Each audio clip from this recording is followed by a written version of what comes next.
The letter arrived on a Tuesday, a thin white envelope that felt heavier than it should. Inside, a single sheet of paper announced that my HOA dues were doubling, effective immediately, not next month. Now, I stared at the number, a figure so absurd it felt like a typo. My savings, my budget, my carefully planned life, fall threatened by a decision made in a secret meeting by a board of 5 self-important neighbors. I called the HOA president, a retired banker named Mr. Harris, who drove a pristine vintage car and treated the community garden like his personal fief. He was dismissive, almost smug. "The board has decided," he said, his voice dripping with condescension.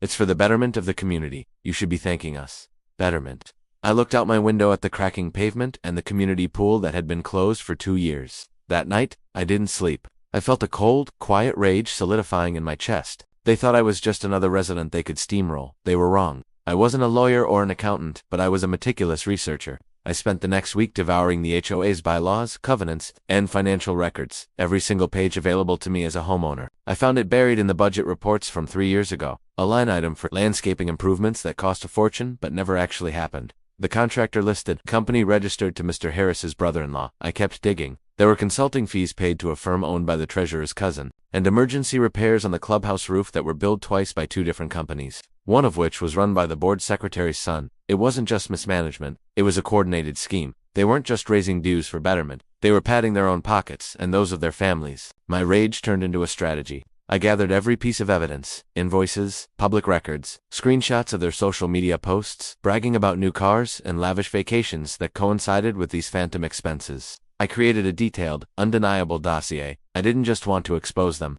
I wanted to dismantle the corrupt system they had built. First, I sent a certified letter to every single homeowner, not an email they could ignore, but a physical packet. Inside was a summary of my findings, copies of the most incriminating documents, and a formal petition to recall the entire board. I didn't make accusations. I just presented the facts and asked questions. Why did we pay a non-existent company for landscaping? Why were consulting fees going to the treasurer's family? The neighborhood exploded. Phones started ringing. People who had been silent for years, afraid to rock the boat, were suddenly furious. My quiet street became a hub of whispered conversations and shared outrage. Mr. Harris tried to shut it down, sending out an email calling my findings slanderous lies from a disgruntled resident. But it was too late. The evidence was in their hands. The recall meeting was standing room only. The air was thick with tension. Mr. Harris and his board sat at the front, their faces pale and drawn. I stood up, not with anger, but with cold, hard clarity. I walked the community, step by step, through their web of deceit, projecting the evidence onto a large screen for everyone to see. The silence in the room was deafening, broken only by gasps of disbelief. When I finished, the vote was unanimous.